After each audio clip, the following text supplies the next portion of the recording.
안녕하세요. 더 카메라 스쿨의 김영훈입니다. 자, 오늘의 질문을 한번 봐볼까요? 훈이쌤 안녕하세요. 저는 대학교 때 사진 동아리에 들면서 취미로 사진을 시작했고 나름 여기저기 동호회에 가입해서 출사도 다녀봤는데 궁금한 게 여전히 많네요. 얼마 전 로베르 두아노 사진전을 다녀왔어요. 저는 한 번도 흑백 사진을 찍어본 적이 없었는데 그렇게 많은 흑백 사진을 본 게 처음인 것 같아요. 그 중에 키스신이 너무 멋있더라고요. 저도 그렇게 찍고 싶은데 어떤 특별한 방법이 있는지 궁금하더라고요. 그리고 꼭 그 사진 말고도 다른 작품들도 좋은 게 있으면 추천 부탁드립니다. 제가 항상 이제 말씀을 드리는 거지만 사진은 찍는 것도 중요해요. 근데 찍는 것도 중요하지만 보는 것도 상당히 중요하거든요. 그래서 보고 느껴야 되니까 이거 왜냐하면 찍는다는 건 어떤 기계적인 어떤 행위거든요. 그래서 좀 감성적으로 좀 담아낼 필요가 있어요. 결국에는 봐야 돼요. 그래서 좀 감성을 좀 담아내서 자신도 그걸 좀 느껴보는 게 시간이 되길 바라죠. 명작을 한번 볼까요? 아까 말씀했던 분이 로베르 두아노인데 이분이 좀 유명하신 분이죠. 유명하신 분인데 좀 알까요? 이분은 어렸을 때 미술하고 조각을 좀 잘 하셨던 걸로 알고 있어요. 그래서 어렸을 때는 좀 그쪽으로 많이 하다가 저처럼 이제 처음 광고 스튜디오에 들어가서 저 이제 스텝하고 같이 그런 공동 작업을 많이 했었죠. 그러다가 좀 그때 좀 엽서 이런 사진이 좀 그때 유행을 했었나 봐요. 그래서 그 좀 생활을 위해서 생계를 위해서 엽서 사진도 좀 많이 찍었던 걸로 알고 있거든요. 그러다가 그때 마침 2차 세계대전이 터지죠. 그래서 거기에 이제 징집돼서 프랑스 군대에 가서 뭐 전쟁이 끝나고 나서부터 본격적으로 자기만의 사진 세계가 나오기 시작하죠. 그때 이제 전쟁 끝나고 나서 이제 막 사진 작업을 할 때 그때 프랑스에서 유명하죠. 그 패션 잡지 보그하고 계약을 해서 보그 쪽에서는 좀 우아하고 좀 아름다운 사진을 원했는데 이분은 오히려 길거리 사진을 좋아했던 거죠. 거리의 그 자연스러운 내추럴한 사진들 연출하지 않고 그때 바로 1950년대 사진이 바로 그때 나왔던 이 키스하는 사진입니다. 뭐 많이 보셨을 거예요. 이 사진. 이 사진은 우리가 딱 봐서 우선 이 사진을 보고 중요한 건 뭐 남자가 멋있다 이런 거 보면 안 되고요. 딱 봐서 제일 중요한 포인트는 여기 뒤에 분을 볼까요? 이 뒤에 사람 흔들리는 거. 여기 가방도 흔들리죠? 사진에서 흔들렸다. 그거만 알면 되죠. 흔들렸다 하면 셔터 스피드가 떨어졌구나. 저속이구나. 그걸 먼저 캐치를 해야 돼요. 자, 그런데 뭐 그것만으로도 이걸 찍을 수 있기는 좀 아직 좀 부족하죠. 그래서 이걸 찍으려면 자, 우선 저속이라는 걸 알기 때문에 가장 쉬운 방법은 삼각대를 설치하고 왜? 들고 찍으면 다 흔들 거니까요. 그죠? 자, 이 정도로 흔들 걸 어느 정도 예상을 한다면 60분의 1 밑으로 좀 내려가서 저속으로 찍어야 되기 때문에 되도록이면 삼각대를 놓고 설치를 한 다음에 TVS 모드에 놓고 저 같으면 한 15분의 1, 그냥 처음부터 테스트 촬영을 해야 되니까 한 30분의 1로 한번 찍어볼 거예요. 30분의 1도 막 빨리 움직이지 않으면 또 잡아낼 수도 있거든요. 그러니까 25분의 1도 찍어보고 뭐 15분의 1도 찍어보고 10분의 1도 찍어보면 그 중에 자기가 원하는 어떤 느낌이 나와요. 왜냐하면 저속으로 우선 해놨기 때문에 이 속도감은 할 수 있죠. 대신 여기서 문제가 뭐냐면 이걸 대낮이라고 가정하에 햇빛이 있는데 속도가 그렇게 떨어질 리가 없거든요. 야외에서. 제일 좋은 건 아마 흐린 날이 아니었을까. 많이 흐린 날. 그러면 빛이 많이 없기 때문에 아무래도 저속을 하기가 수월할 수도 있죠. 그런데 그게 아니라면 상당히 좀 애매하게 되죠. 이걸 내가 말하는 대로 했더니 잘 안 되는데요? 이렇게 할 수도 있죠. 그럴 땐 가장 쉬운 방법은 필터를 쓰는 방법이 있죠. 가장 쉬운 방법. 자, ND 필터라는 건데요. ND 필터라는 건 중성 농도 필터라고 그래서 빛을 강제적으로 차단시켜버려요. 그래서 지금은 ND4 이렇게 있지만 ND2, 4, 뭐 8, 뭐 16, 64, 뭐 이렇게 막 1000, 2000 막 계속 있어요. 숫자가 올라가면 올라갈수록 거의 막 선글라스에 가까워요. 엄청 새까매서 잘 보이지도 않아요. 그렇기 때문에 그때는 뭐 일부러 먼저 초점 잡아놓고 그 다음에 끼고 찍긴 한데 대부분 뭐 그렇게까지 안 가도 한 뭐 4, 8, 그 정도만 돼도 충분하거든요. 그런 저속을 표현하기에. 그래서 저걸 껴놓고 빛을 최대한 막아버리니까 충분히 찍을 수 있다는 거죠. 우리가 그런 사진을 보셨을지 모르겠지만 이 해안가에 이렇게 서 있는 어떤 남자가 있는데 해안가에 서 있는데 그 남자는 그냥 가만히 서 있을 뿐인데 그 바닷물이 연기처럼 찍힌 사진이 그런 사진이 있어요. 대낮인데 해안가에. 그걸 바로 이런 필터를 끼고 찍은 거죠. 일부러. 그러니까 물이 고속으로 찍힌 게 아니라 저속으로 찍히다 보니까 연기처럼 나와요. 그걸 나중에 한번 찍어보시면 그런 바다를 저속으로 찍어버리면 그렇게 연기처럼 흐르는 거 보이시게 될 거예요. 근데 이 ND4라는 건 얼마 정도로 하느냐. 그냥 대충 ND4라고 하면 ND2도 있지만 셔터 스피드를 4분의 1로 낮춘다는 거예요. 가장 쉬운 방법은. 그러니까 2는 2분의 1, 뭐 8은 8분의 1로 그런 식으로. 예를 들어서 뭐 그게 딱 그쪽 그 찍고자 하는 환경이 뭐 125분의 1초였다. 근데 4를 찍었어요. 그럼 4분의 1로 나눈 거죠. 그럼 대부분 한 30분의 1이나 25분의 1초 그 정도 나오겠네요. 그런 식으로 확 떨어뜨린다는 거죠. 셔터 속도를. 그러니까 자기의 뭐 입맛에 맞게끔 자기가 원하는 대로 정해도 되는데 요즘에는 CPL 기능까지 포함된 이런 ND 가변 필터라는 게 나와 있죠. CPL 필터라는 게 뭐냐면 원래는 우리가 가끔 그런 경우가 있어요. 촬영을 하다 보면 이 실내에서 바깥을 유리창이 있는데 바깥을 찍으려고 하는데 자꾸 내가 비치는 거죠. 그럴 땐 PL 필터라고 PL 필터를 껴가지고 찍은 거예요. 그럼 반사되는 걸 이렇게 막아주거든요. 없애주는데 CPL이라는 건 원형의 렌즈를 또 더 추가를 했다는 거라서 CPL 필터라고 하는 건데 뭐 그 기능도 있고 가변 필터라고 해서 이렇게 하나만 있는 게 아니라 뚝뚝뚝 돌리다 보면 거기 다 있는 거예요. 숫자가 아까 말했죠. 2도 있고 4도 있고 하나의 필터에 여러 개로 있는 거죠.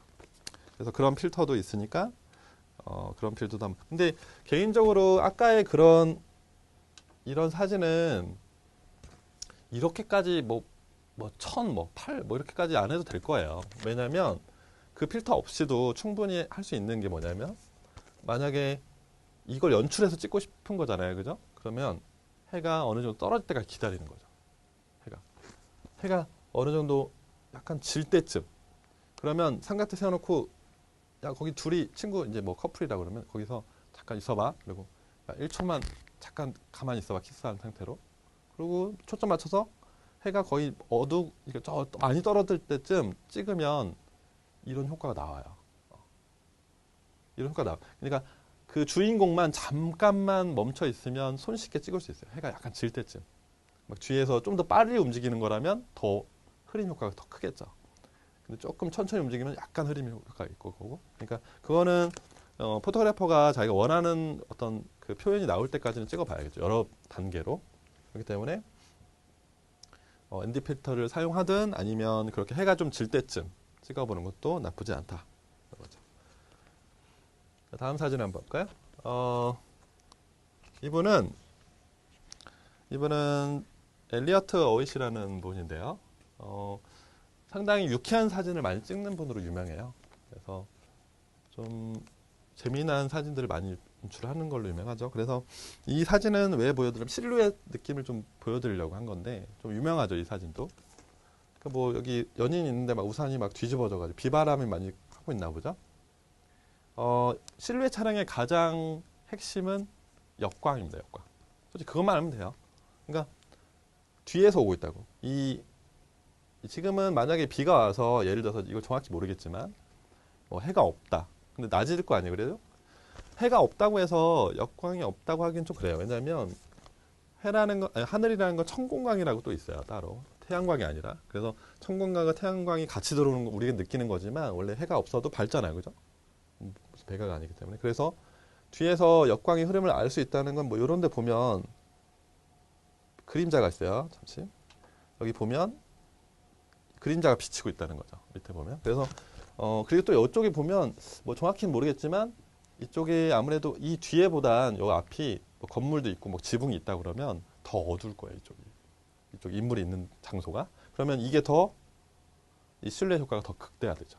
그렇기 때문에 아니면 뭐 다른 방법이 있겠네요. 뭐 측광 모드를 또 더 극대화시키려면 이런 역광으로 그냥 찍어도 어느 정도 이렇게 나와요. 근데 더 이걸 극대화시키고 있다면 뭐 초점 모드를 좀 측광 모드를 좀 바꿔서 찍어본다거나 그리고 아니면 뭐 F 값을 좀 더 완전 짜주는 거죠. 더 빛이 덜 들어오게 어둡게.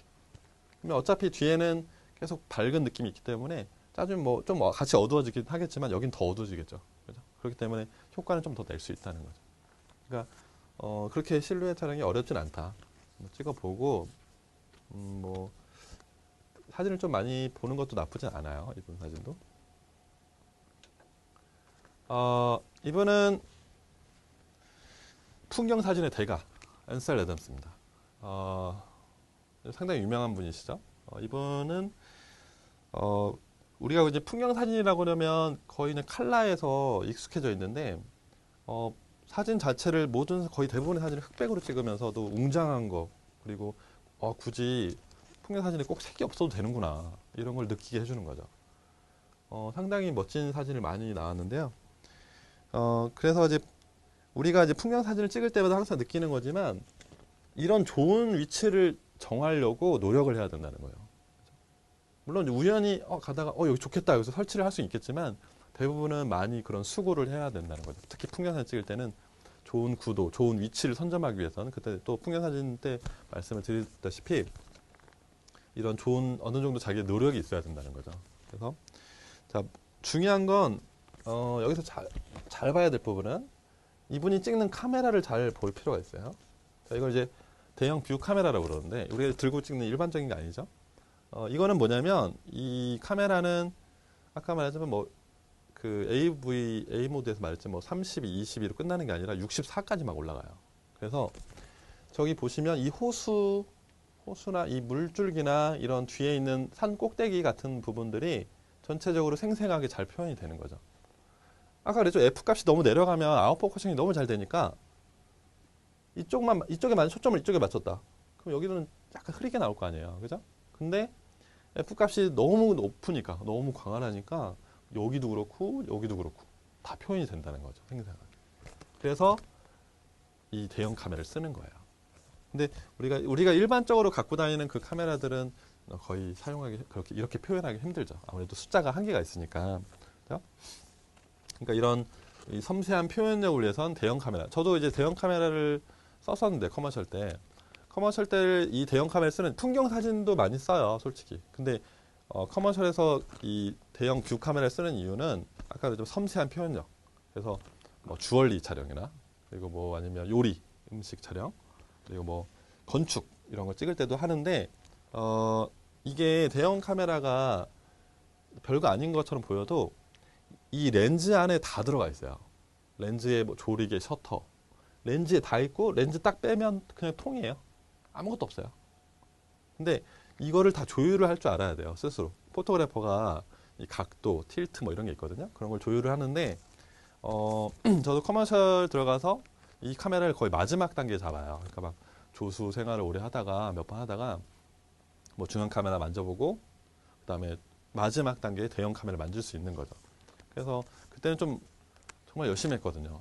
처음에 들어가자마자 너무 열심히 하려고 그랬고 막 주말에는 또 암실 들어가서 혼자 막 순수 사진을 하겠다고 그러고 이제 그런 식으로 계속해서 사진만 하다 보니까 그걸 이제 그 선생님이 잘 보셨던 거죠. 그래서 대형 카메라를 한번 잡아보라고. 그래서 그때 클라이언트가 했던 걸 이제 잡게 됐는데 그때가 한 1년 조금 넘었을 때였을 거예요. 그래서 그쪽에서는 그 이례적이었거든요. 그렇게 빨리 대형 카메라를 잡게 하는 건. 그래서 다른 스튜디오에서 그때 왕래가 좀 많아서 와서 저희가 찍는 거 보고 야 벌써 야, 저런 걸 맡겨도 돼? 뭐 이랬는데 그때 그 사부님이 너보다 잘 찍는다고 이렇게 해서 정말 열심히 찍었던 적이 있네요. 정말 열과성일 다해서 상당히 매력 있는 카메라예요. 이 비오 카메라는 찍어보시면 그래서 아까도 말했지만 뭐 주얼리나 건축 이런 거 찍는 때 쓰는데 섬세한 표현력도 있지만 중요한 건 단가가 높아서 고퀄리티 그렇기 때문에 이걸 쓰는 거죠. 이걸 함부로 쓸 수는 없는 거니까. 제가 개인적으로 가장 좋아하는 분인데요. 앙리 까르띠에 브레송이시죠. 얼마 전까지도 자주 한국에서도 전시전을 많이 하고 하는데 이분의 사진을 쭉 보다 보면 공통적인 특징이 하나 보여요. 하나가 아니라 몇 가지가 보이긴 하는데 그 중에 하나가 바로 셔터 스피드를 별로 신경 쓰지 않은 거죠. 그런 사진이 많이 보이게 될 거예요. 몇 가지 중에. 예를 들어서 오히려 F 값을 어느 정도 놓고 찍으셨던 것 같아요. 우리가 말하는 흔히 AV 모드만 놓고 F를 어느 정도 11이나 이렇게 놓고 셔터는 상관하지 않고 그냥 막 찍었던 것 같아요. 그리고 그런 걸로 유명하시고 순간적인 어떤 그런 순간을 담아내는 그런 걸로 유명하죠. 그래서 가끔 보면 이런 흔들린 느낌의 사진이 많아요. 초점은 여기 맞고 그런 사진이 많거든요. 그런 거 보면 셔터 스피드가 오히려 좀 신경 쓰지 않았나. 오히려 그래서 더 좀 자유로워 보이지 않았나. 그런 것도 있고 두 번째로는 표준 렌즈를 쓴 것 같아요. 표준 렌즈. 그러니까 표준 렌즈에서 말을 했지만 표준 렌즈라는 건 우리의 눈의 시야랑 거의 흡사하니까 46, 7도 되는 그 시야를 가지고 새로운 걸 표현하기가 상당히 어려요, 솔직히. 그래서 우리는 이 줌 렌즈를 가지고 계속해서 촬영하죠. 기동성이 있어 중요하지만 이 표준 렌즈를 자주 사용하는 건 상당히 좋은 거예요. 표준 렌즈를 가지고 어떤 작품을 표현한다거나 그리고 또 사진 공부를 하는 거에 있어서 표준 렌즈를 항상 저는 추천을 하거든요. 표준 렌즈를 예전에 이런 게 있었는데 표준 렌즈만 쓰던 친구도 있었고 그리고 줌 렌즈만 쓰는 친구가 있었는데 줌 렌즈는 편하죠. 그냥 이렇게 막 가서 그냥 파파라치처럼 막 당기면 돼요. 자기 서가지고. 근데 이 표준 렌즈는 그럴 수가 없죠. 막 가가지고 앞으로 가가지고 어떤 그 시장의 모습을 담으려면 이렇게 앞에 가가지고 또 찍고 좀 너무 안 나와. 그러면 또 뒤로 계속 빠져서 찍어야 되거든요. 어떻게든지 자기 몸을 써가면서. 그러다 보면 나중에 사진의 퀄리티나 어떤 애정 같은 게 확 보여요. 똑같은 사진이라고 하더라도 그 누구보다 자기가 더 잘 알죠. 찍은 사람이. 그래서 요즘같이 너무 편하게 찍으려고 하는 분들에서는 개인적으로 좀 표준 렌즈를 좀 많이 권해드리고 싶어요. 좀 자기가 좀 움직여가면서. 그 얼마나 힘들다고. 계속 편하게 찍으려고 하면 나중에 파파라치 될 것도 아니면서. 그죠? 그러니까 항상 자기가 함께 찍고자 하는 그 분위기를 같이 공유하고 그런 감성을 담아내는 사진이 나중엔 정말 좋은 사진이 나올 거예요. 따로 명작을 보는 거라서 정리할 필요는 없겠지만 항상 말하지만 이제 찍는 것보다 좀 미술관도 좀 가고 주말에 그리고 또 사진전도 좀 가보고 그래서 이런 느낌도 담았구나. 그죠? 저런 느낌도 담았구나. 이런 걸 좀 많이 느껴보는 것도 상당히 좋거든요. 그래서 좀 시간이 되시면 많이 미술관이나 사진전을 좀 많이 보시는 게 사진 찍을 때도 많이 도움이 되실 거라고 생각합니다. 오늘은 여기 강의는 여기까지 나가겠습니다. 감사합니다.